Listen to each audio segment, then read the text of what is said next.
guys? Welcome to the Clifton Worley Show. This week we have Josh, Nick, and special guest Aaron Abubo from the podcast, the Gear Slum. What's up, guys? Hey. What's up, Clifton? Hey, Clifton. Josh, what are we going to start off with today? Well, continuing our theme from last week where we talked about creativity and writing, our first topic is going to be what inspires you to do what you do, whether it's writing, playing, drawing, anything that you do that's creative.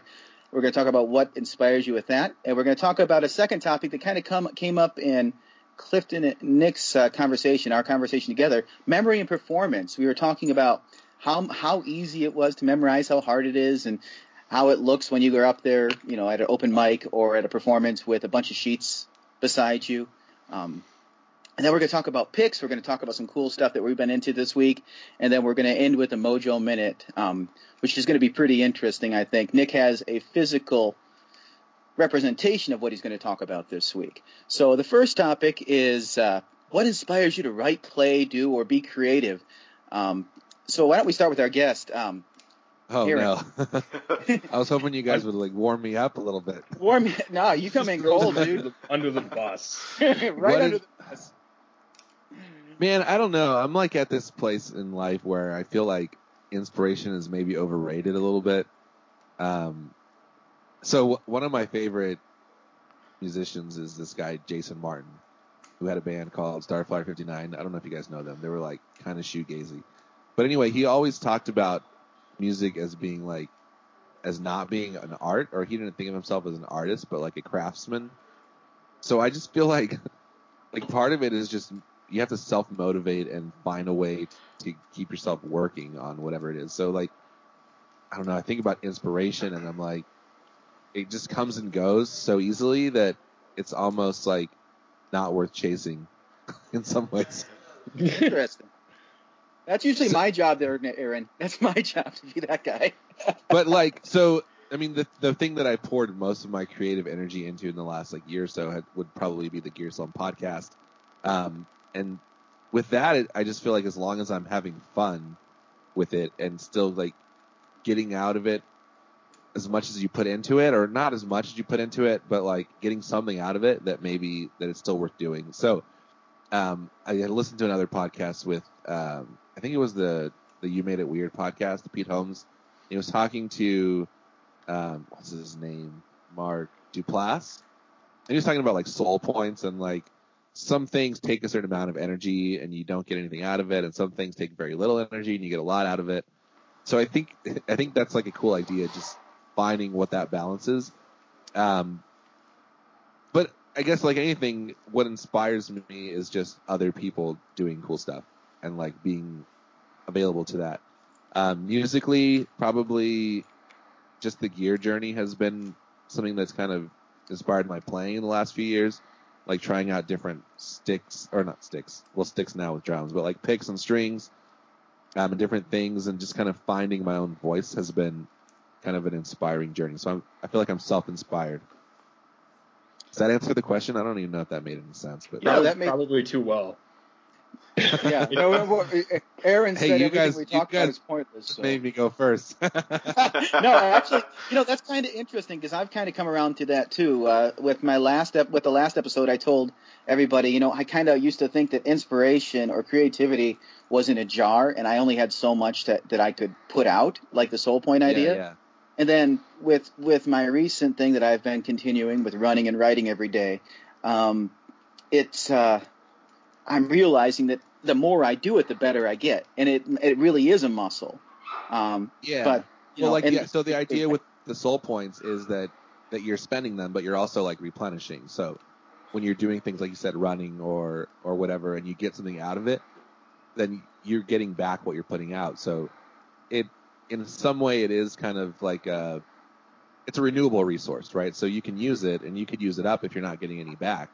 But if you're getting it back, then it's a kind of a give and take thing going on. That's a pretty good perspective, actually. It's kind of like keeping your tank full artistically. Yeah, exactly. Yeah, I get that totally. I mean, as an outdoor writer, when I first started, I never really was much of a hunter or anything, and I wasn't really writing much either. I was doing a little poetry every now and again, But when I became an outdoor writer and when I started hunting, when I started shooting my bow and things like that, I'd unlocked all these experiences that I wanted to share, especially being someone new with a different perspective. I thought a lot of people would enjoy it. But when I was maintaining the blog, I'd constantly, like, I was looking for topics everywhere. Like I would sit down and like, oh, I want to blog this week, but then I wouldn't have anything to talk about or anything like that. I'd have to spend like another 2 weeks in the woods to find something else to write about. I could have just forced it, or I could have gone and found something to write about that really didn't, mean a whole lot to me. But that's one of the things I found out as an outdoor writer is you really got to have you got to spend a lot of time outdoors, as dumb as that sounds, but traveling and traveling and being out in the woods and doing things. And the busier I got with writing or in life, the worse I wasn't writing because I just didn't have anything to write about. I was forcing it. I didn't have anything. Like the inspiration came spur of the moment out in the woods or whatever it was. And that's why you can really tell. Like you can really tell some writers that jam content and some writers that are truly inspired when they're writing. I mean, there's a difference. Yeah. Definitely. Yeah. Yeah. Yeah. I think it's like finding ways to keep your soul healthy. It like you were saying about the putting back into the tank. I know that there's been times when I feel like I'm digging from the bottom of the barrel artistically, and I'm not very inspired to write or to play music. And then like every now and then, like you'll have these epiphany type moments where it kind of propels you for a while into a direction. And that's why I just try to be like super aware of what's going on and and picking up and feeding off those kind of things.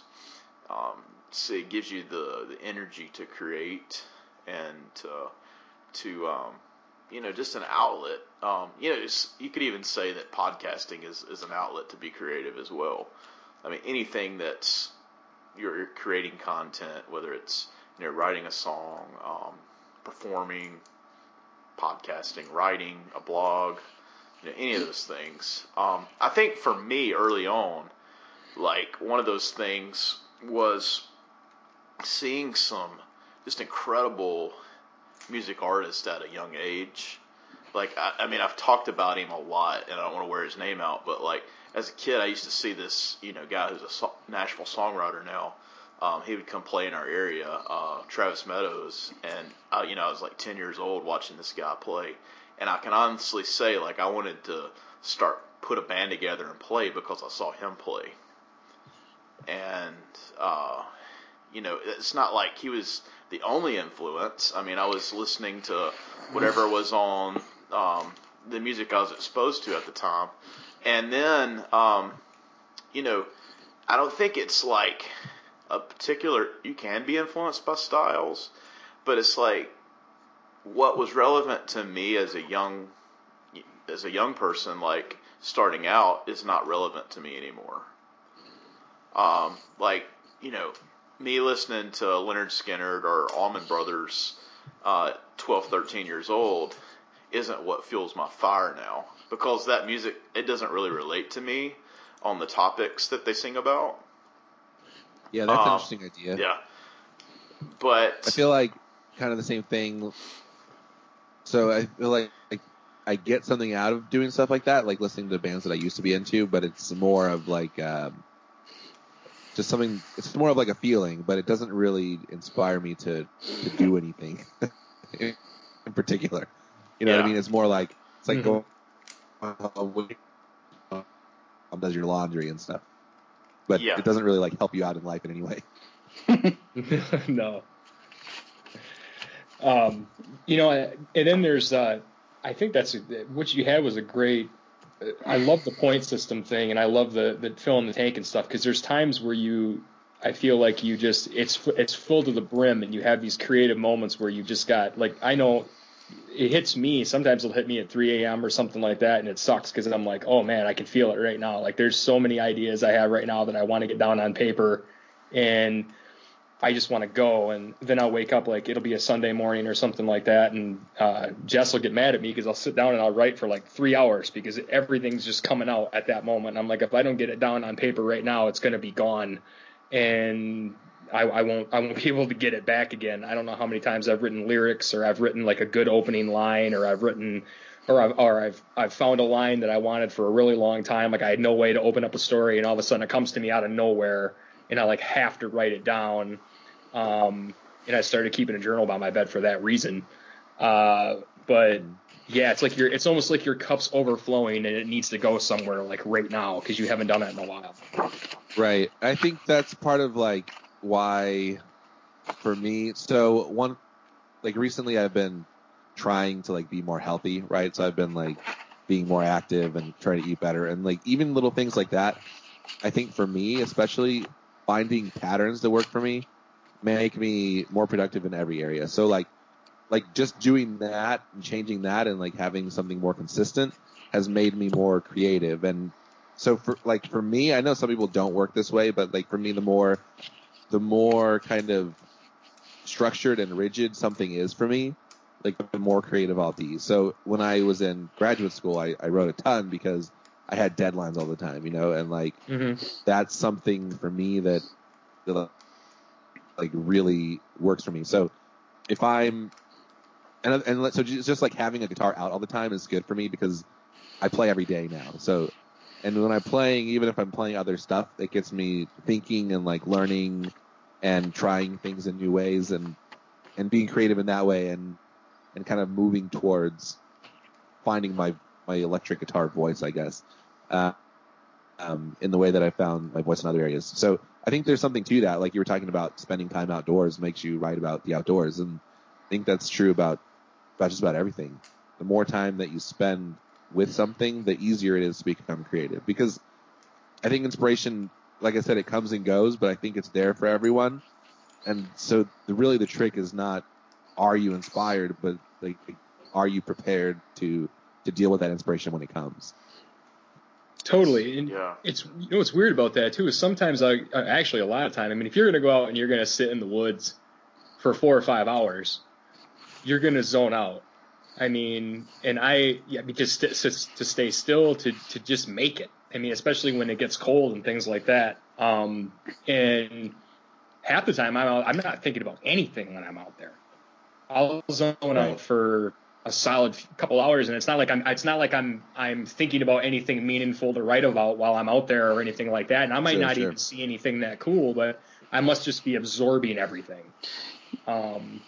Or my mind's just shut down, and I'm just allowing myself to take things in. I'm curious about that, Nick, because I'm not a hunter, and I mean I've fished a little bit, but do you feel like that might be a kind of meditation? Hunting, when you're hunting, especially with a longbow like you are, and you have that physical connection. Well, I'm doing something because I'm just sitting there and I'm not thinking about anything. So I'm assuming that's what it is, meditation. That's interesting. I fell asleep. I remember when we first had Mackenzie, I was exhausted, and she was an infant at the time, and I got out of the house to hunt, and I only got to hunt a few times that year. And I remember I went out in the woods and I fell asleep, and he came back and like dark.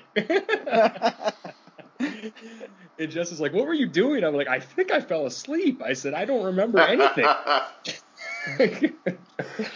But yeah, I think just doing, and fishing's a good one too. I remember my dad used to talk about that. He used to go salmon fishing. It was just freezing, and he'd just go out and bundle up, and he'd sit at the river for a really long time, and never really had much to say about it.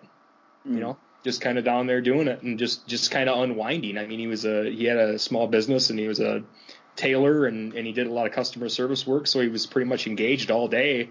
So I think that was just his way to recharge it or refill his points or his tank or whatever. Right. I think guitar playing is like that for me. Like I get to having withdrawals like if I don't play, and like if I'm really, really stressed out, I'll go like maybe like in the auditorium here and like go crank an amp to 10 like while nobody's here and just kind of let all my anger out, and it's just it's a good outlet. Writing's different. That's not how I let anger out. I think it's like how I try to sum up what's going on in my life, like Nick, you shared this video the other day with me. It was like an SNL sketch. The Devil Can't Write a Love Song. Oh, the Garth Brooks one? Yeah. And I was thinking about that. I'm like, he's... Is it old? Yeah, it's really is that a pretty old sketch? Okay, yeah, I've seen that one. Yeah, Garth Brooks. We probably should just describe it quick. Garth Brooks is basically he can't write, and his girlfriend or whatever leaves him, and then he says he's never going to amount to anything. So he says, I wish I could write a song or something like that. And then the devil shows up, and it's Will Ferrell, and he's got a guitar, and he's trying to show him how to write a song, and all the songs suck. But yeah, that's a good one. Yeah, and I was thinking, like he's saying, I don't know how to write a song, and the devil here, and he has these terrible ideas, and then when the devil leaves, he's like, well, I can do better than that, and like he said, I mean, the devil can't even write a love song, and then that's his song he tries to write, and I found myself kind of in similar situations where if I really listen to what I'm saying to people in conversation, I find that that's really a lot of topics that I really should be trying to write about, Yeah. If you could just find that line that sums it up, the thoughts and all the things you're trying to get out of you, like if you could just sum it up in one line, then that's what you need to write a song about. Sure. Really interesting here. Really quick before we move on to the next topic. When you were young, what was your first avenue of expression of creativity that you had? What was the first thing you guys did? And we'll go around, and I think maybe why don't we have Nick start that so that we're not putting Aaron under the bus again. Like he needs time to warm up. He was better than everybody else. Yeah. Oh, I'm no good. And then you just give this like dissertation for sure. So, go ahead. Yeah. I really couldn't. I think I'm at my peak expression like years right now. Or maybe I'll get better. I don't know. But when I was a kid, I had a really hard time doing that. I had a lot of performance anxiety. I was really insecure about anything I did that was artistic. I mean, I could draw, that was one thing, but I only did it in class and showed people and stuff like that because I had to.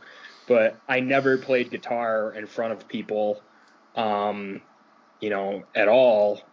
And like I said, I played drums a little bit, but I didn't see it that way. I didn't see drums that way. Drums was a very mechanical thing that just allowed me to hang out with people and play. But guitar, I always was really selfish about and really didn't want anybody to hear it, and hardly played with the amp up. And I did that for a really long time, and I wasn't really writing and sharing anything with anybody at that time either. So for the most part, I really didn't share anything, and I think that's what's driving me right now. And then that drove me to write. I needed an outlet to do it, and I needed that confidence. And I think I needed, as I gained confidence as I got older and, realized that I had some talent at certain things. And then social media came along, I realized I wanted to share it. And that's kind of what drives me now. And I think it drives me now because I just never had that when I was younger. I just couldn't do it. I couldn't bring myself to do it. I would be petrified in front of people with a guitar. So it's been a long road that way, but I think that's a lot of my inspiration now. I think as I get more confident to share what I'm feeling, and if people dig it, then I'll do it more. And that's kind of, I can't really pick a moment. I don't even think I can tell you a moment. 'Cause in college, I really didn't play that much in front of people either. I don't know. I think it came maybe not even a year ago. The first time I posted a video of me playing slide on Instagram and Facebook. That was probably the first time I'd ever played in front of anybody. Wow. you know, to be criticized or whatever, or to put it out there. You know, writing was a little different. Writing, I had a journal full of material, and I started my blog, and I started putting it out there, and I was like the only one doing that for traditional archery. And I didn't really pay attention to comments or anything, so that was one thing. But when I put music, yeah, like I saw people sharing music all over the place and in the groups and stuff, and I was like, I think maybe I could do this. I don't know. So I did it a couple times, and I got good responses from like friends and family and things like that. So I said, all right, well, I guess I'm not as bad as I thought, and started doing it more. But yeah, I guess that's it. I know it doesn't totally answer the question. I don't really have a moment in time. But I will say that first time I put a Facebook post out there with me playing, that was a huge step for me. I never thought I would do that. Yeah. So, yep. What about you, Josh?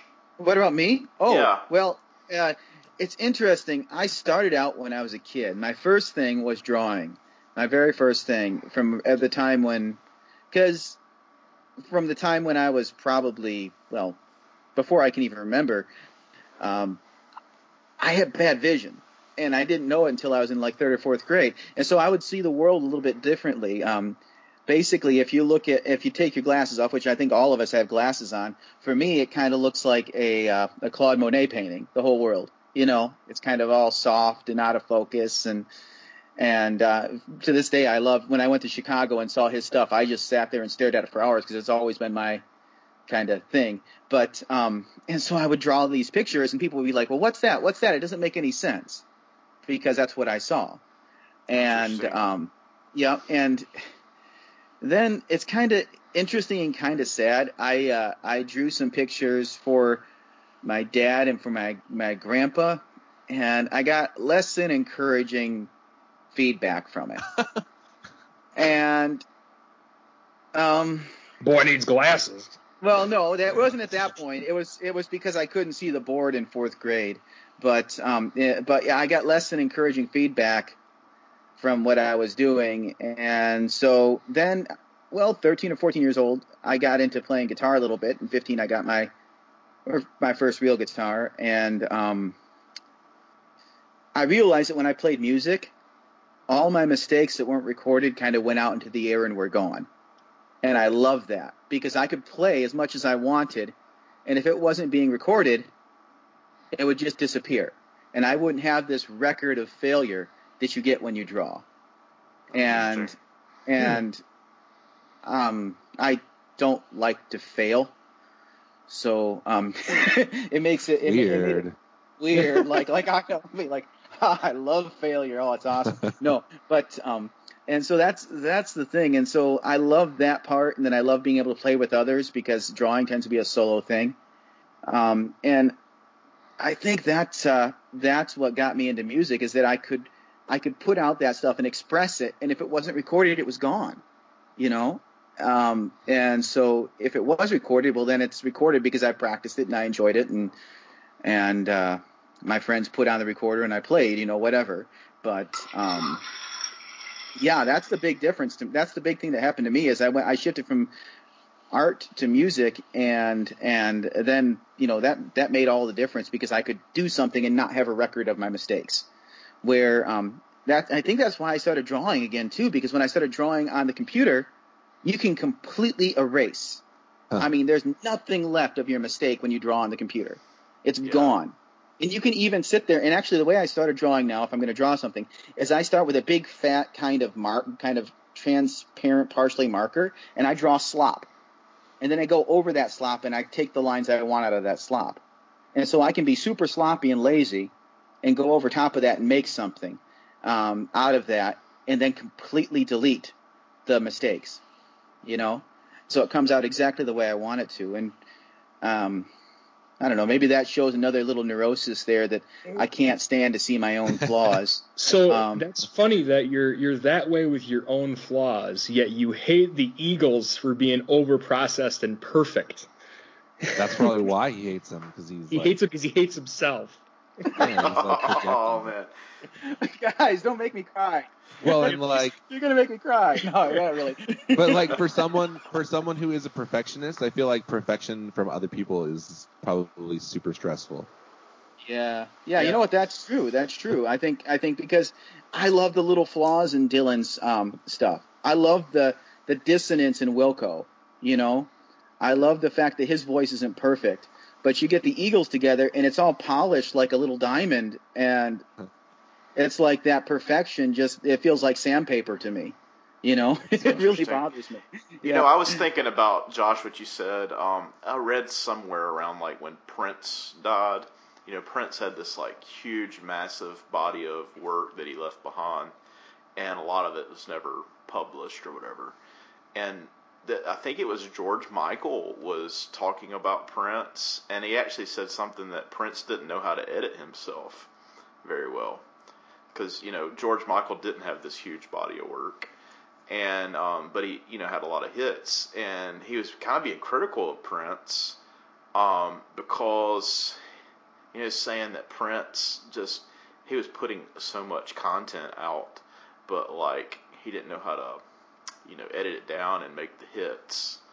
And I wonder if, you know, that's kind of like the struggle that a lot of artists have is creating content versus editing something that you want to put out there, you know. Yeah, for sure. I can see that. So, unless anybody has anything else to say about this topic, I think we'll move on.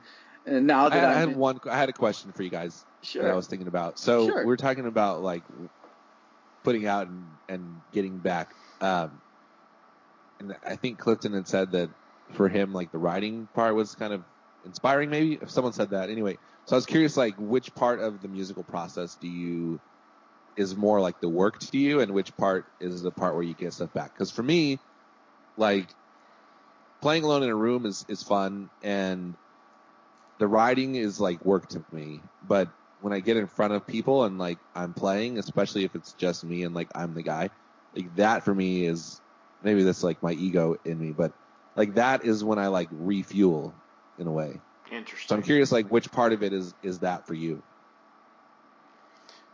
Well, I think for me, go ahead, Nick. No, you go, Clifton. I was gonna say that for me, like, guitar, like, is the fun part. You know, working on guitar. When it comes to like memorizing the lyrics or, you know, trying to learn that part or write lyrics. If I'm doing that, like, that's the part that's not fun. What about you, Nick? I am. I think kind of like what Aaron said. I haven't I don't play out or anything yet.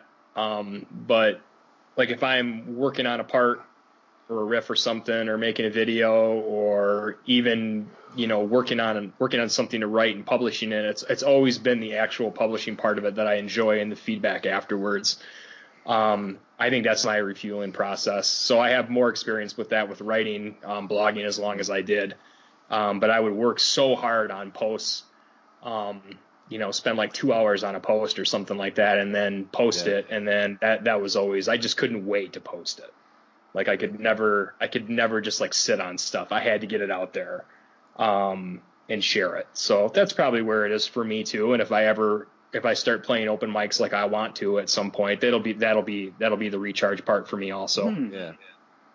Yeah. Like for me, even not getting feedback, like just being up there, even if no one says like, "Hey, good job," it still feels really good to me.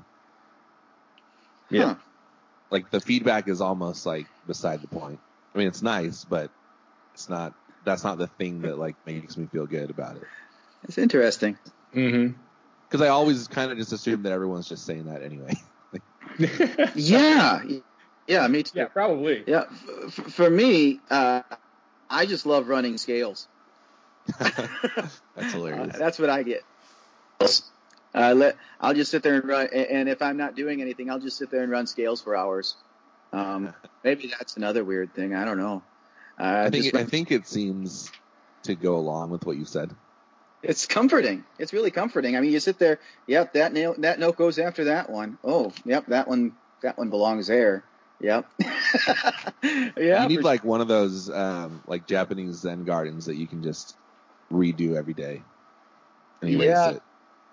Actually, that's how I think of a lot of things. I was a a practicing Buddhist for a few years, and I think that's one thing that I picked up from that is that's part of my nature, is to just get lost in the repetition of something and get lost in the mundane. And I mean, I do that with drawing. I do that with, and that's again the complete erasure of what was there, and the starting over, the new day, for sure. So getting from this kind of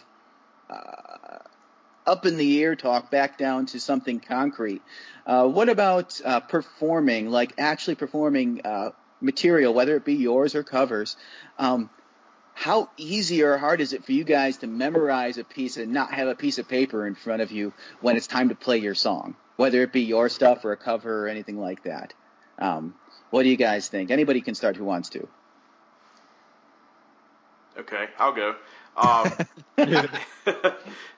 started out like as a teenager. I could memorize stuff pretty good, like because I was super passionate about like playing out and stuff.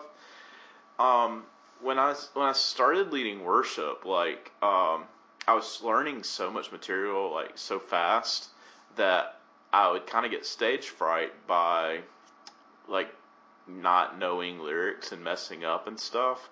So I had this notebook with like the laminated sheets that you could flip real quick. And I just, like, I would spend, an hour every week, like, lining up all my music and going through my book and then, like, having all that where I could flip real quick. And that got exhausting, and it was, I had times where, like, I had left my book behind and, I had to go without it. And so when I got an iPad, that kind of changed a little bit. And like I have my whole everything that I do loaded in there, and it's easy for me to pull it up, and it's no big deal. And I found myself like looking at it less and less. It's a little bit of that security blanket still for me, but it was tremendous in helping me get my eyes off reading and engaging, and kind of leaving that behind. So your trick to memorize was to just not memorize, and then by doing that, you kind of like inadvertently memorize. Yeah. It takes the fear out of it. And, I think that's interesting. Just like remove that a little bit kind of helps. It's funny. Yeah, for me, I feel like once I have something down, it's down, and I do notice, though, like there's a difference between playing by myself, like doing solo stuff, and playing with other people. It's things when you're with other people, I think, because at least for me, I feel really comfortable like leaning on people and reading off what they're doing, and kind of like I can follow a groove really, really easily, and like playing with people comes naturally to me. So like playing solo when there's nothing to react to, it's a lot harder, and you really do have to spend some time memorizing things. But I feel like once I get it down, then I'm good. But my problem is I just don't spend enough time trying to get it down. But my real problem comes with like the lyrics, especially in like you're talking about leading worship. I do that at my church too, and a lot of times it's just me. And like the chords are easy because they're all kind of the same. But I feel like that in itself makes remembering the lyrics that much harder, because I always like want to switch into other songs, or like I'll mix up the verses and like half the verse, because it's just so much of a formula that you almost get lost in that. So I have no tips here. I'm really bad about memorizing things, but so what I do sometimes is like I'll focus on memorizing, and for me just listening to it is helpful. And then if I'm doing like a set when I've prepared for it, I'll just like print out a little sheet of just like the chords. So I'll be like song name and then like the 4 chords of the chorus or whatever, or the verse. And I'll just like tape that to the side of my acoustic, so I can just have like a little cheat sheet before I start each song, to remind myself of like the different shape. I think of chords being in like shapes, like the triangle system, like where not chords themselves, but like chord patterns. I think of patterns in like shapes and like boxes, and at least on guitar for me that makes sense. So if I can figure out what box the song is in, then for me that makes it easier. Yeah. I'm so weird. I don't know what I did to myself growing up, but I don't think about any of that stuff at all. And I can't remember anything. And I know it's kind of weird. Like so I present a lot at work. I work in higher ed. I'm in marketing, at Grand Valley State University. And I do a lot of presentations and things like that. And I'm a good presenter. I've always been a good presenter, but I've been a natural presenter. I'm not somebody who can memorize anything. I can't give a presentation, as a test to myself. Like I can't sit up there and present to people who already know what I'm talking about as a test to present to somebody else later. Like I've never been that kind of a presenter. Everything's always been off the cuff, natural. I was like that all through school. And if I look at anything while I'm doing it, I'm terrible. I'm just not that kind of person. And I think if I was playing out, I don't think I could have anything in front of me except for maybe what I'm going to do next. I'd have a really hard time with that. Like maybe just a list in front of me. And what I'm running into right now is, I'm kind of mechanically trying to learn everything. And what I'm finding more and more is that like I have a lot of ideas, but I have a hard time making them concrete and connecting all the dots. And once I do, I can get it in my head, but I'm on to the next idea before I've learned the first idea. So I literally have to play whatever I'm doing over and over and over and over again to lock it in. And then I have to refresh it every couple days or I won't remember it. Now, if I put lyrics to that stuff, I probably have an easier time remembering it, but I feel like I'm almost like Kurt Cobain, who just wrote really ridiculous stuff so that he could remember it.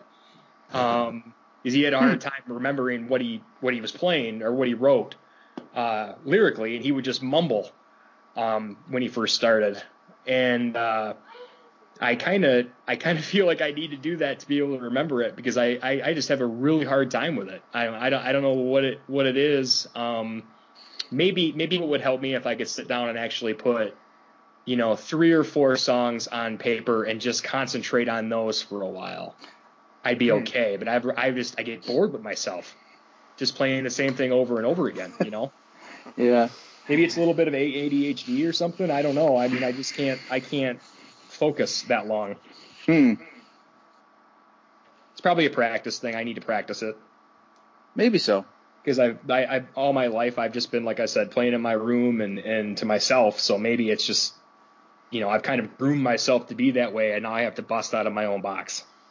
I do feel though, like when I connect with the lyrics, that it's easier to remember them. So like if I'm learning someone else's song or my own song, and it's like if there's like a narrative I can latch on to, or like particularly like cool turn of phrase, like that makes it easier for me. Where if it's something that I'm not into, then it's a lot harder for me. So I feel like if there's something to grab onto, that even is helpful. Or just like looking for those kind of through lines. If it's like a repeated phrase or like a lot of, there's like tricks that people use. So like some songs will have a verse, and each verse will kind of do a similar thing, right? So if you can figure out that pattern, then you can kind of like, I don't know. For me, I guess I never thought about it, but I kind of look at songs in that way, like different pieces, and kind of figuring out the different pieces individually, and then just seeing how they fit together for me works. Yeah, and you made something that kind of jogged my memory there. It's saying not like if something that you're not enjoying as much, it seems to be hard.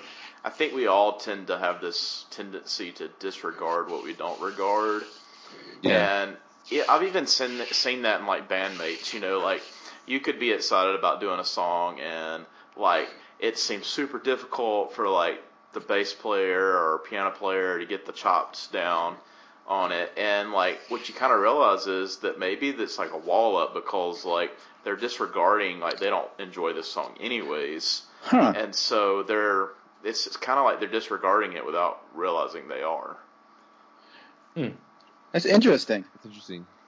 I think kind of playing off from that and off from what Aaron said, probably I have a real hard time memorizing the music we play at church too, actually, because there's not those little hooks. Like if I was going to play a Tom Petty song or a a Wilco song or something like that, there's all these little hooks that make that song unique. And because music for church is meant for corporate worship and corporate singing, by nature the songs are a little bit more generic so that more people can sing them and actually feel them. But at the same time, it does make it quite a lot harder to memorize those songs. Also, the format is very, very similar from song to song, and sometimes even the recording sounds similar from song to song. So I definitely have a hard time memorizing those. I think what I've noticed lately is, and I kind of actually noticed it this week, when I was playing, I was teaching my students how to do some scales and how to really run scales and connect scales with songs, and be able to come up with a melody from getting the first note. And I'm using that because I've never been able to get a student to really understand how understanding scales will help them move on to the next level musically. And so I noticed, if I get that first note in my head and I get that first bit of the song in my head, I can actually probably come out with the rest of the song. And I could probably play the melody and play the chords without even thinking about it. And I think that's really when I skip. Instead of actually thinking about the song, getting in the song into my head, then playing it, I think, well, this is taking too long. I'm just going to look at the chord sheet and I'm going to play from the chord sheet, rather than kind of relying on my ear. It kind of reminds me, I was at the Dulcimer Festival several years ago. Nick, you probably know about this, the one in Everett, the original Dulcimer Festival. I have never heard of this. Okay, so there's a bunch of mandolin players and guitar players and everybody. It's a huge thing at a fairground, and we were playing a jam. We were playing Blackberry Blossom, and then we played Besame Mucho. And there's this old Italian guy with a bowl-back mandolin, and I'd never heard Besame Mucho before. And we were playing, and he's watching me the whole time. He's got this hawk eye on me. And he's looking at me, and he said, and I'm not going to attempt an accent because, cultural appropriation and all that. But he said, you're playing with your eyes and your hands. You're playing with your eyes and your hands. You're watching what's going on. You need to play with your heart and your ears. And then you'll get it much faster. He says, you're good, but you're playing with your eyes and your hands. and that stuck with me for a while, and I'm actually starting to really dig into that phrase, and it's very much a truth, because I'm playing mechanically rather than playing with my heart and with my ears and letting that guide me into the next thing, because I've been playing long enough that I should be able to do that. And I think that's probably what I need to do more of, because if I did that, then I'd be able to memorize stuff because I'm actually connecting on a deeper level, and probably would sound a little bit better when I sing and play it because it actually means something to me, Yeah. I think that goes back to what I was kind of hinting at earlier, or thinking about earlier, with the idea of like being prepared for inspiration, right? So like the practice that you put in at home, like learning your scales and knowing, like getting the muscle memory and all that stuff, that prepares you for those moments where you're in the moment, and you can then take what you've learned and what you've trained yourself to do and like use that without having to think about it as much. Whereas if you don't practice, then when you're in there, you're like trying to figure out your scales, right? Yeah, sure. But if you have that muscle, then you just kind of do it, and you can kind of push that to the background and let your emotion kind of run the show a little bit without going crazy or getting lost. Yeah, I think to kind of piggyback on that, I try personally not to do songs unless I like really have a connection with them. And that's hard when you're like, for me, like in the context of you're playing in a church. But I kind of feel like I gotta practice what I preach a little bit. And if I can't dig a song, or if it doesn't resonate with me, then I'm not gonna really be into it. I'm not gonna be excited about doing it. And so I think that's kind of why, like, I have to find something that resonates, with my soul, and do it. Yeah, for sure. Yeah. So like if I was doing Hotel California, then then that would not resonate with my soul. So I shouldn't do that song for sure. Absolutely. Oh, that's I can really see that because I mean, watching your live streams when you're doing worship or something, it sounds and feels like you're seeing you're meaning every word that you're saying, and I think that makes a huge difference. And even when we watched your open mic a while back, that you did almost a year ago now, right? That was like that. This has been a really interesting conversation that went in interesting directions. But I think that anybody else have anything to add to this? Well, I would like to pick Aaron's brain about the open mic he did recently. Oh, good idea. Good idea. Sure. That was a perfect example of not having things memorized, and it was windy. It was outdoors. I did not plan for that. Go ahead. What's up? Yeah. Well, I noticed one thing. Like, first of all, like the songs you picked were really interesting, and some of them I'd heard, some of them I hadn't. But like one of the things that I really liked about it is like you did songs that you seemed really into, and like you did a Tom Petty song that had like this really weird synth thing going on in the recording, and like you just approached that song like a completely different angle, and you made it your own. And I love to see when people do that and don't try to like put in some kind of weird element to the song that maybe is not them. Like, you know, that dun dun dun dun dun dun synth sound. Like, there's no way to replicate that as a one-man band. Right. But you took that song and made it your own and kind of weaved it, and I like that.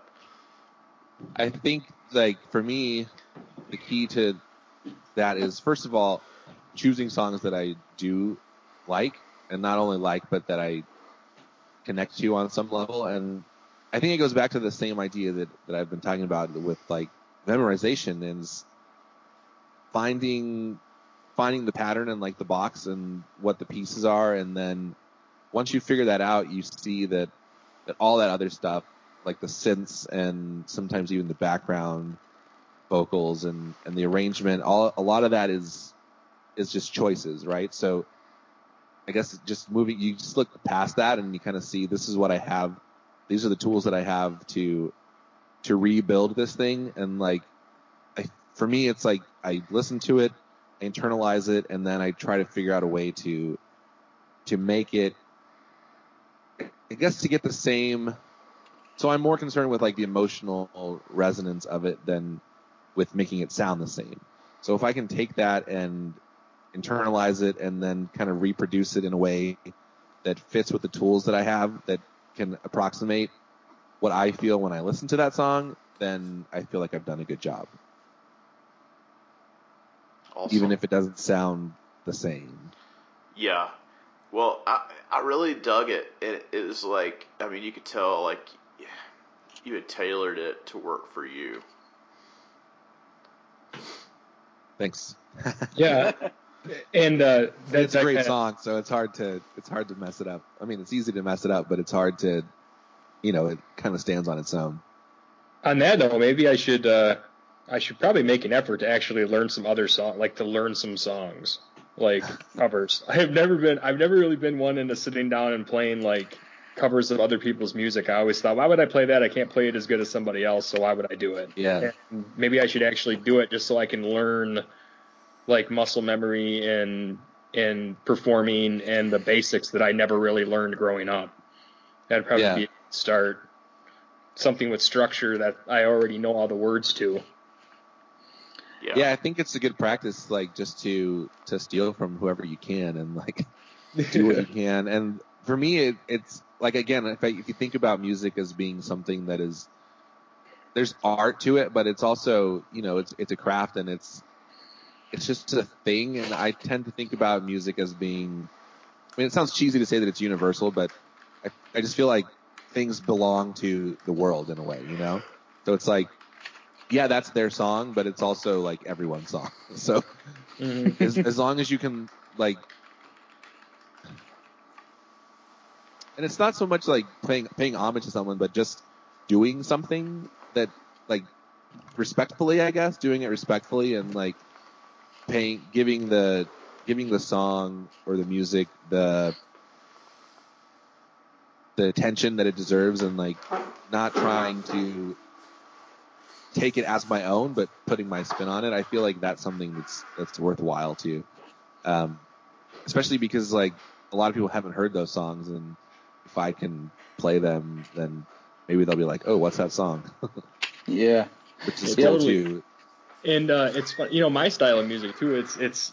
I mean, I don't really just want to just play blues stuff all the time. I've got a lot. I would like to think I'm a little more creative than just doing that. But blues musicians have been ripping themselves off for years. I mean, there's like 7 songs in the blues genre that have been copied ad nauseum by everyone, putting their spin on it. And then not only that, but the progression's not like anything unique. The progression's been the same since it started. Right. So it's not like you're basically just reinventing the wheel over and over and over again. Yeah. So if you learn a 12-bar blues song and you know the chords in it, I mean, yeah, you can put whatever lyrics over it, but it's still the same progression. And some of those old blues players, with the Delta guys and the country guys, would jam on one progression for 2 hours at a juke joint. Yeah.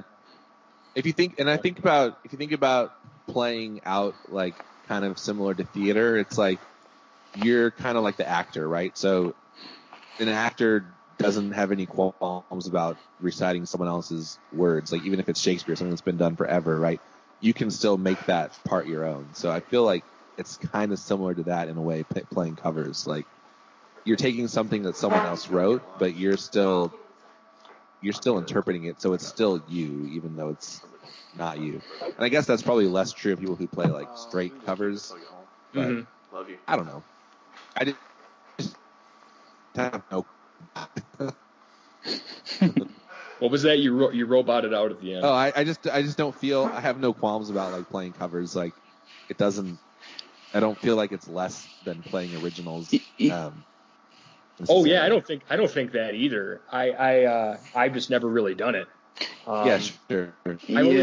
I've always been so self-conscious that like my wife or my brothers or my parents are saying, "Guys, playing Santeria by Sublime again." I mean, maybe no Sublime covers. No, yeah. There's some songs, some artists that probably you can tell that music is for them. And I know there's lots of people who cover that stuff, but there's people like Willie Nelson, or even most country artists, even most punk songs and most regular pop songs. If you put your own spin on it, it kind of becomes your own thing. I wish that when I was younger, I for sure would have did some covers, because we had that teenage attitude, and we were like, we're not going to do covers, we're going to do all originals. And guess what? Our originals suck. For the most part, And if we had spent more time learning some covers and learning some cover songs, we probably would have gotten better. Yeah, maybe. Yeah, for sure. Well, probably not, though. We probably still would have sucked. But it's like playing with the big boys in some way. For sure. Mm-hmm. Yeah, that's like Tom Petty. I heard him say one time that, or maybe it was Johnny Cash talking about Tom Petty or something, that they knew so much music outside of their own catalog. And like, Tom Petty's band for a while, like in the 80s, was backing some other bands on tour. Like I think they backed Bob Dylan, and it was something like they were really good at just playing music. They could do anything. Anything. That made them a better band. It made them better songwriters. It made them better working together. And I think that's something that a lot of people, when they're really creative minded, they kind of miss out on that chance for sure. So moving on to the next topic, we're going to look at picks. Do we have anything interesting this week that we came prepared with, or that's been inspiring us musically or otherwise? I thought it was like guitar picks. No, we talked about guitar picks already, Aaron. No, this is like. I had all my guitar picks lined up. I was ready to talk about them. I was ready to go. He is a man who loves guitar picks. He's a pick connoisseur. Yeah. I do love my guitar picks. Talk about wood ones. No, I'm really into these V picks right now. Well, we can talk about that. Yeah. Yeah. V pick Euros. They make me play better. That's cool. That's cool. I have to look at those. So yeah, well, basically it's music picks. I'll often do a podcast or a documentary or something that's just making you want to play or something that you're enjoying listening to, something that's really making you feel, either inspired or, just enjoying it. So who wants to start? Who wants to start here? I'll start this one. Okay, so my pick is I saw Gary Clark Jr. play a couple months back, and I guess he's kind of one of those blues guys that are carrying the torch, but he's a lot more than that. Gary Clark Jr. he's just a really cool guy. I mean, he comes out on stage and he's got like a kind of like a wool poncho on with like the cowboy hat, the gunslinger cowboy hat. And he's like a really tall, gangly guy, and he's got the hat pulled over his face, and he just plays really loud, fuzzed out guitar. And his guitar player is King Zap, and he's even cooler. He's got all these like pink glittery Strats and stuff that have Zap on them and stuff like that. And he's got a whole board full of fuzz, and it was just a great show. I mean, and he does a lot of covers, kind of back to the cover thing. But they're not just blues covers. I mean, it's like Magic Sam, and he does a lot of old R&B and things of that, like a lot of soul music. And he was great. And my pick is actually Gary Clark Jr. Live, and that was the 2014 CD he released. And he's got another one called Live in North America. And I think Live in North America has it's a similar set, but it's got his version of Come Together on it. And that one's really, really good. But for some reason, I like Gary Clark's live stuff way better than I like his recorded stuff. And I think it's just because just the way his guitars sound are incredible. I mean, it's just, pressed tube amps Goose tube amps with fuzz on top, and just a really great Gibson P90 loaded SG through cranked Fender amp sound. I mean, It's just really, really good. And I definitely recommend that. The other one I'll mention is, because I don't want to just give a blues one out, is, I don't know if anybody's ever heard of this, but I like shoegaze a lot too. Nice. And I listen to there's a band out of Austin called True Widow. I don't know if you've ever heard of them. They've got an album called Creeper, and they got a song called Four Teeth, and they're just a real droney, they're a three-piece, just a really droney three-piece that with really heavy guitar in it, and not necessarily over like fuzzed out, overdriven guitar. It's just a really heavy sounding guitar. And their songs kind of plod along just like shoegaze does throughout the entire album, but they're great. They got great songwriting, and they got that Austin twist to them too. So check them out, True Widow. Cool. True Widow. I pulled it up on Bandcamp. I'm going to listen to it when we're done. Oh, sweet. Okay.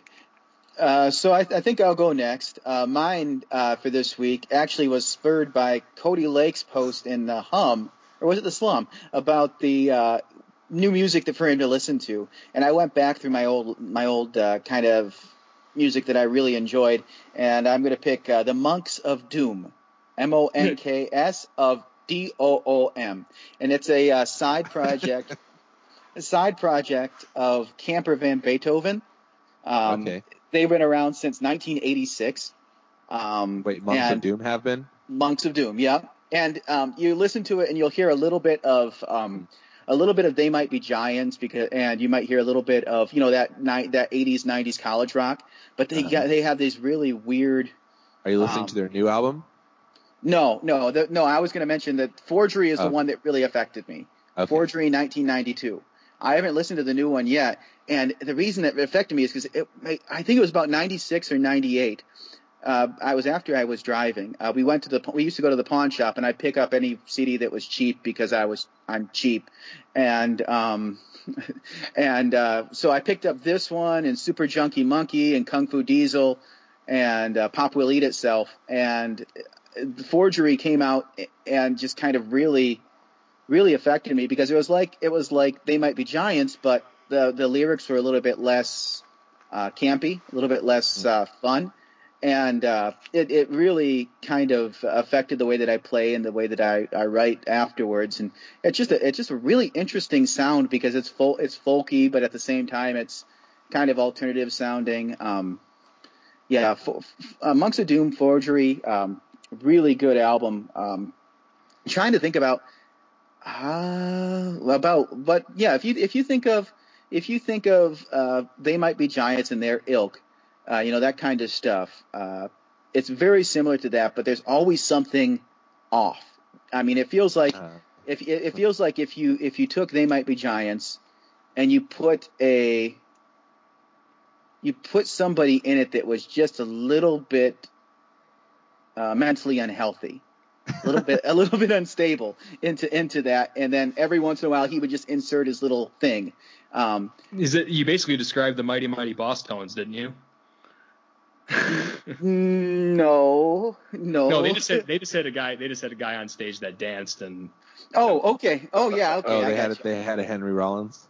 They did, Henry. I guess looked like Henry Rollins. Yeah. So no, I mean, I would just encourage you to listen to it. It's really hard to describe, other than basically college rock with a guy that's kind of unstable doing the lyrics, and pretty interesting. I'm gonna have to listen to. And what's cool about that is I went back and listened to Camper Van Beethoven, which I hadn't before, and it's really interesting too.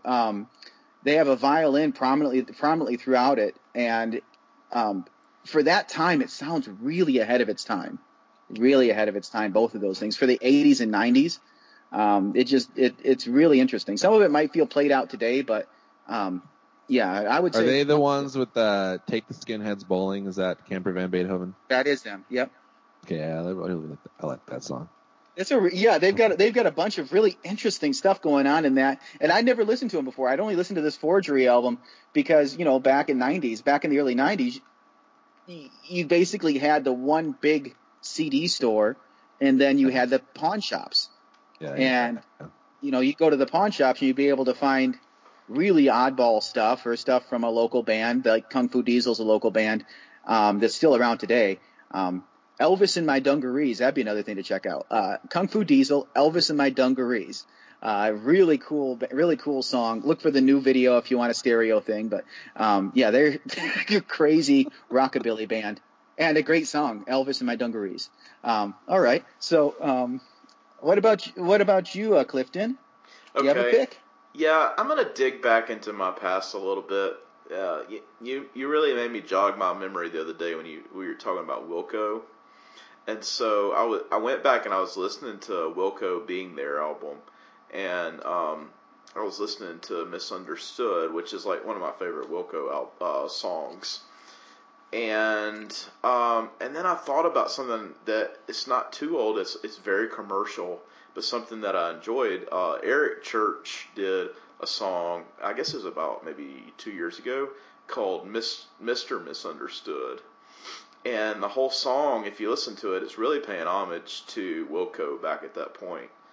And I kind of went on an Eric Church kick the other moment. I mean, I was messaging you guys like, hey, check out this song. And he's got one called Knives in New Orleans that I really like that song. It's just kind of one of those songs that tells a story. You don't really know what happens in the story, except you know that this really dramatic story, and this guy's on, like, people on a manhunt to find this guy who's committed some kind of crime. And I don't know, just all the imagery in my head from the places he describes, being on Bourbon Street and crossing the Pontchartrain. It just, I don't know, it kind of speaks to me. So I'd say go check out that one. And that album that song on is really good. For sure. Yeah, I was listening to a little bit of that. That was really, really interesting. Looking at it from that perspective, I think it makes it a little bit easier for me to listen to that kind of music, looking at it from the Wilco perspective. Because it's definitely more polished, but at the same time, he's not hiding who he is, which I like about that. He's not hiding his voice behind, Who was it that you said he sounded like? The Ringo Starr of country music? No, I said he looked like Ringo Starr's country clone. Because in the video he had the aviator glasses and the dark hair, and he kind of just had that look to him. Gotcha. He didn't sound like him because That would not be country at all. That big old deep Liverpool voice for sure. Yeah. I was going to say I'm glad you clarified that, because I just kind of gave you an LOL, but I didn't understand what you were talking about, and I didn't want you to feel bad. So you're telling me that you fake your LOLs? Yes, a lot. I will never be able to trust you again. You didn't trust me anyway. No, I don't trust anybody, but that's beside the point. Okay. All right. All right. What about Aaron? you, Nick? What about you, Aaron? I'm gonna give you guys a curveball. So there's a couple things that I would recommend that I've been looking at lately. So one is this album, The Argument from Fugazi. I don't know if you know them. Yeah. Fugazi is a band that for me kind of was like a transition from punk into kind of more, not experimental really, but kind of just different styles of music, right? So they were doing things with dynamics and different kind of musical structures that I wasn't used to. So for me, they were a big band. But The Argument was the last album they released before they went on an indefinite hiatus like 10 years ago. And it's just this really moody kind of like angsty, angry but mature album with these kind of like political songs, but they're always like localized political, so that's like the human political, you know. It's political, but it's very like intimate at the same time. So like that's an album that especially recently has been in heavy rotation for me, and like I get a lot out of it. And I would recommend that to anybody who likes basically any kind of guitar music. The clean guitars on that sound freaking amazing. The vocals are cool. The lyrics are interesting. There's a couple songs that are kind of like these ambient, just meditations on a theme kind of. So I'm really into that, and I super recommend it. It's good. It's one of my favorite albums of all time. Yeah, Fugazi was always really good at finding just great big guitar sounds. Yeah, for Raw sure. guitar sounds. I love them too. I kind of found them late too. I think I was in college. I think around like 2001, 2002. I kind of stumbled on them, and I think I had an old guitar magazine that had an interview with them in it too. And the first time I heard them, I was like, wow. And even like you said though, big clean tone. Yeah. And just really, really good stuff. So that's one thing, and then the other thing is a book that I've been reading. I guess an author in general that I would think about. So I teach English at a college level. So every once in a while, well, probably every other semester or so, I'll teach a class that's like it's just basic composition. But I get to teach. Part of it is responding to other works. So I always like pick a novel to use or a book. And this next semester, I'm doing a heartbreaking work of Staggering Genius by Dave Eggers, which is actually it would be probably defined as creative nonfiction. It's technically a memoir, but parts of it are intentionally fictionalized about this guy whose both of his parents died at the same time when he was like early 20s, and he basically is raising his like 10-year-old brother. So that book is one that for me was instrumental in kind of figuring out the kind of writer that I wanted to be. And it's postmodern in a way that is tongue in cheek, and it's pretentious in a way that's approachable. So it's always aware of itself, right? It's self-aware, but it's not self-important, I guess I would say. And so that's just a book that I really enjoy, and his voice in general, as he's kind of matured and reading his other novels, has been really cool too. And he has a new one out that I'm interested in getting soon too. But Dave Eggers, he also runs McSweeney's, if you know McSweeney's. He started that, and this program called 826 International, which is like an after-school program for kids that actually gets them involved in like editing and creating collections of works and stuff like that. So he's a really cool guy. I'd recommend that book as well. Super cool. Those are my picks. I'm going to check that out. That sounds great. Yeah, it's rad. Awesome. Well, Nick, I think we know what time it is. It's time for the Mojo Minute.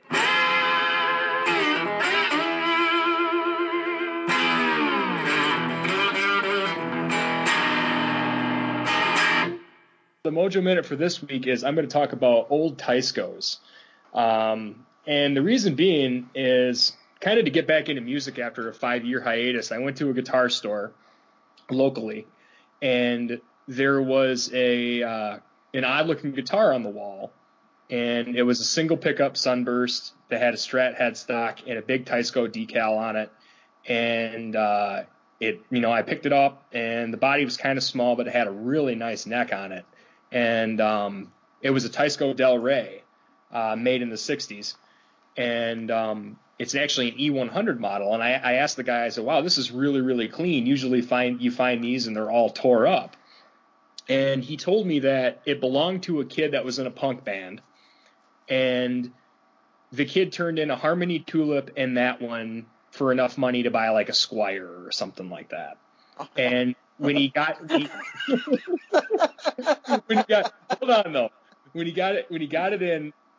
and I mean so the white Harmony that was in there was cool too, and it was totally punk. It had a Seymour Duncan humbucker, like rail humbucker in it, and single coil size. That was the only pickup that was in it. The other two pickup cavities were covered with stickers, and it was all stickered up. Like you could barely see the white body in black pickguard, and it was gunked up. And I think they wanted like $50 for it. And I almost bought it because it looked cool, and I wanted to hang it on the wall. But the other one was the Tysco. And I said, well, why is this one so clean? And he said, that one was in better shape. The other one there was no hope for. So I cleaned this one up, and I checked all the electronics, and I basically gave it a minor setup, and it was $75, so I bought it. And that kind of got me back. That was the first purchase. Sometimes a purchase gets you back into a hobby, and that was the first purchase that got me back into playing guitar again. I always liked Hound Dog Taylor, an old blues guy. Hound Dog's got a really cool story too. He had like 6 fingers on both hands, and the sixth finger was it wasn't quite long enough to be a finger and use it to play guitar. So one night and it kept getting in his way. So one night he got drunk and he took an axe to it.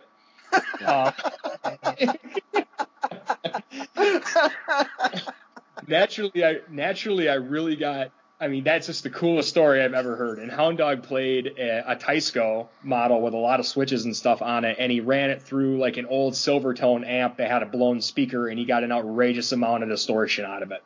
So Hound Dog Taylor was one of those guys that I just loved from the beginning, and he's just Hound Dog Taylor and the House Rockers. He was great. So I had to buy this Tysco because of Hound Dog Taylor.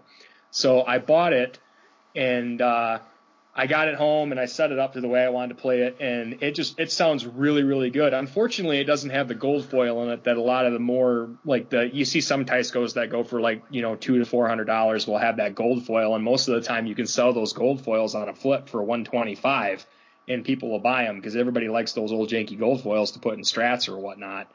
And I have the silver foil laying around that I've been meaning to put in something that I just haven't. Oh, really? Did you get that one out of a Tysco too? No, someone gave it to me, and I've just never put it in anything.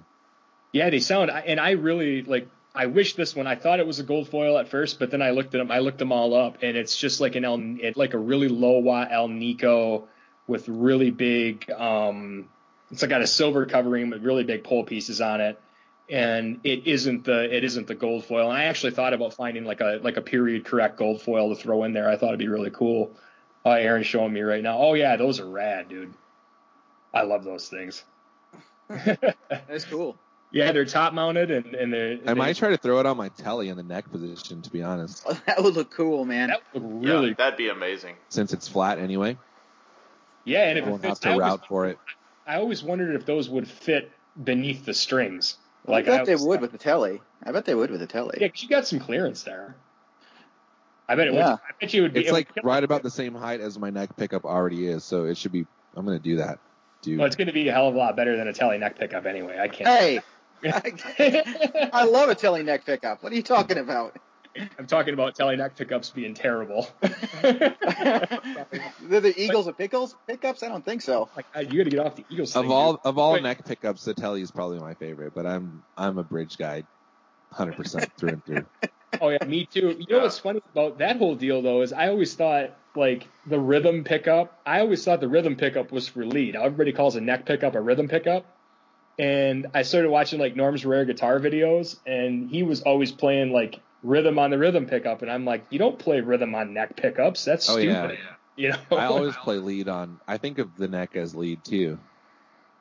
Yeah, I've It's always like a little bit thicker. I don't know. Oh yeah, a little bit more bite.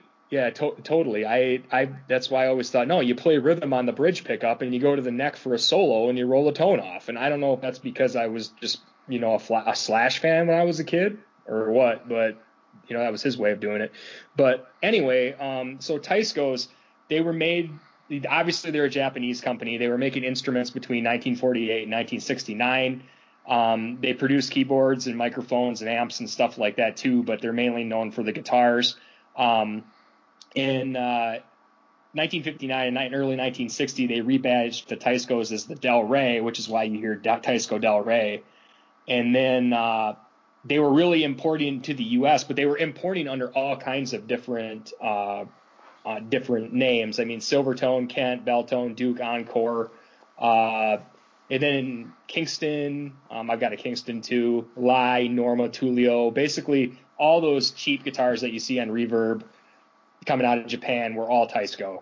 And then they were actually, I shouldn't have said importing, it's exporting. They were exporting to the UK under names like K.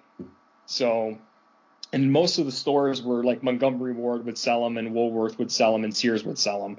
So they're just a cheap Japanese guitar. But one of the things I like about the old Japanese guitars, especially from the 60s, is just that they had these wild designs. That was before they basically started copying all the Western stuff and making Lawsuit Les Pauls and a million different Strats and things of that nature. They had way better designs before that.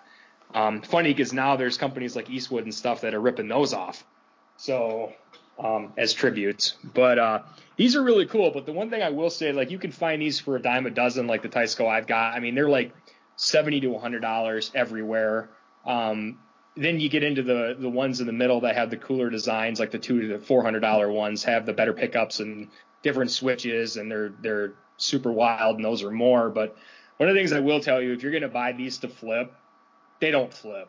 No. You buy a Taisco, you're stuck with that Taisco, or you're going to lose money. Unless you part it out and destroy it. Like, the badge on my guitar is worth $50 on eBay. The guitar I can't sell for $75. So that's crazy, isn't it? Yeah, it is. And I've had that guitar up for sale. People will buy the pickups for $100, but they won't buy the guitar for $100. I've tried to put this thing up for sale 3 or 4 times now, and I just get people that say interested, and then they never come and seal the deal. And it hasn't happened to me once. And that's not the first person I've heard that's got stuck with a Taisco. That's why every time I'm on like any of the music groups and somebody says, I want to buy this Taisco to flip it, I just want to be like, don't buy it to flip it, dude. If you want to buy it, fine, but don't buy it to flip it because you are not going to make any money, because no one's going to, unless somebody buys it locally, fine. But if you got to ship a guitar that is like $100, it's going to be like $135, and no one's going to pay that for a cheap Taisco. I'm pretty sure Phil found one randomly. He paid like $50 for it and sold it for like $300 something. But you're in California. It was like one of those. It was like the perfect one to buy. Like, he didn't know when he bought it, but it was the only one that people actually want to pay for or something. Yeah. Phil's was wild though, wasn't it? Phil's had like all the switches. It was like a couple years ago, yeah. They like kind of like looked offset. Did that have the metal pick guard on it? The metal pick guard with like don't remember, the organ switches, because there's one metal pick guard with organ switches on it, and then gold foil pickups, and the pick guard had like a pinstriping on it. And I think those are the ones that people tend to want. They kind of look like Supros, like yeah.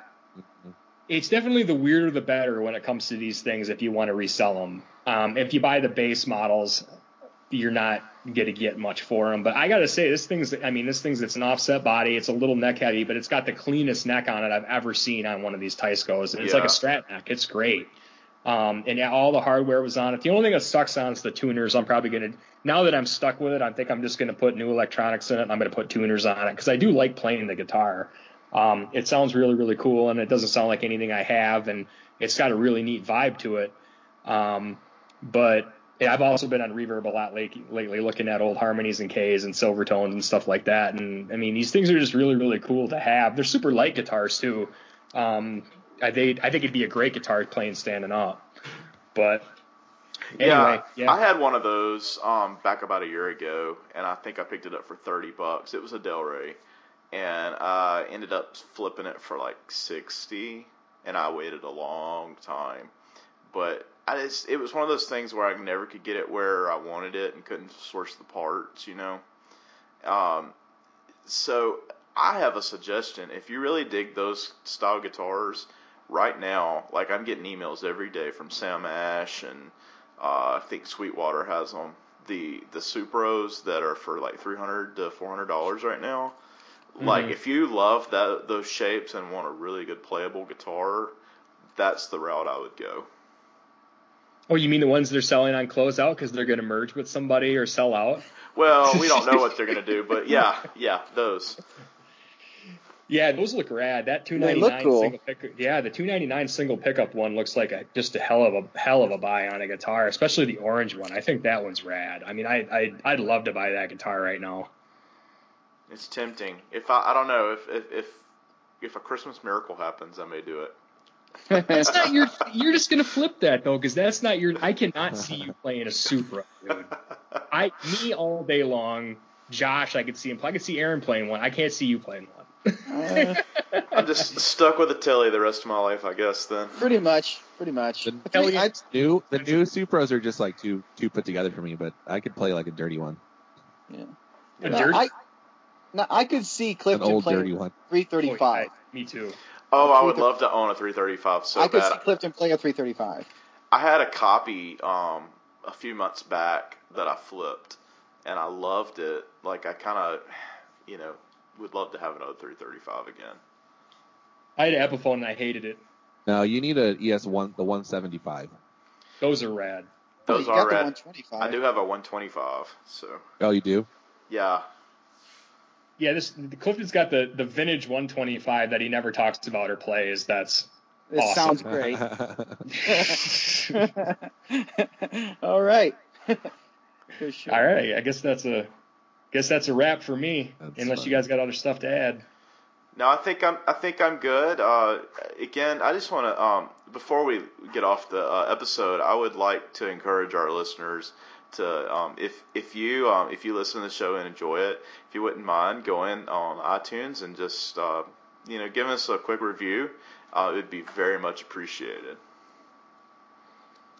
Yeah, totally. I'm glad you remembered that. I was going to do that too. I think there's only two reviews on there right now, and one of them's me. All right. And go listen to the Gear Slum.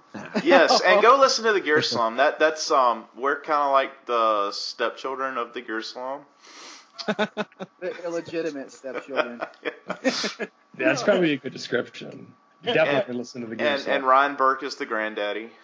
So, guys, I really enjoy your show. I feel like this trio is a good dynamic. Thanks, man. It's a lot of fun. Well, that's sweet. That's sweet. That's sweet. That's nice. I don't quite know what that means now, because I never know with Aaron. I always think he's like saying something in the back of his head. No, that's genuine, I'm sure. Thank you. Yeah, it is. Yeah, don't take this from me, Josh. This is fine. He was being sincere, and yes. Well, you fake your LOLs, so I don't know now. I should take it from you.